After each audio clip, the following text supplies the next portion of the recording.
Hi there, I'm going to show you how to replace the battery on this Honda EV key fob.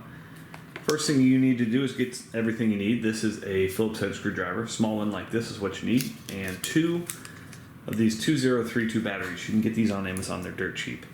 And there's a link below in the description. Alright, so first order of business is on the back side here, remove this Phillips screw. And there's 2 little notches here. So just pull out like that. At this point, just press on this side and they'll come out. Okay, take your new batteries and just kind of push them in like so. They don't need to be flush because when you put the back on, they'll tighten down. And then just insert those 2 tabs right there. Tighten that up. Actually, before you do that, you can test to make sure it's working. Depending upon how long it's been disconnected, you're going to need to reprogram it or not. Anyway, hope that was helpful. Thanks so much for watching. Make sure you hit that thumbs up button.